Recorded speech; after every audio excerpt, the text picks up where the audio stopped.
एक रात की बात है, शालू अपने बिस्तर पर लेटी थी। अचानक उसके कमरे की खिड़की पर बिजली चमकी। शालू घबराकर उठ गई। उसने देखा कि खिड़की के पास एक बुढ़िया हवा में उड़ रही थी।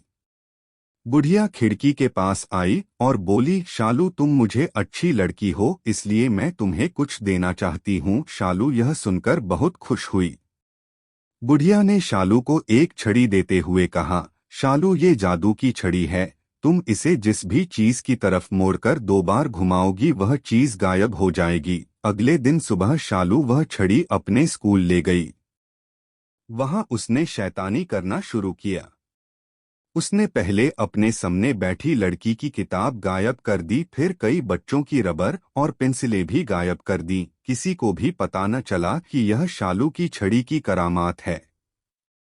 जब वह घर पहुंची तब भी उसकी शरारतें बंद नहीं हुई। शालू को इस खेल में बड़ा मजा आ रहा था।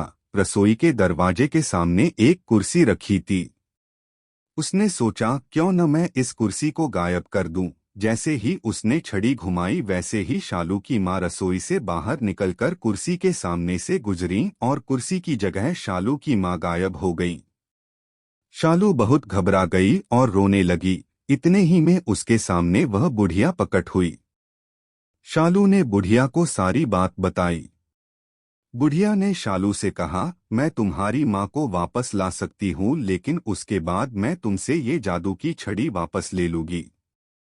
शालू बोली, तुम्हें जो भी चाहिए ले लो, लेकिन मुझे मेरी माँ वापस ला दो। तब बुढ़िया ने एक जादुई मंत्र पढ़ा और देखते ही देखते शालू की माँ वापस आ गई। शालू ने मुड़कर बुढ़िया का शुक्रिया अदा करना चाहा, लेकिन तब तक बुढ़िया बहुत दूर बादलों में जा चुकी थी। शालू अपनी माँ को वापस पाकर बहुत खुश हुई और दौड़कर गले से लग गई।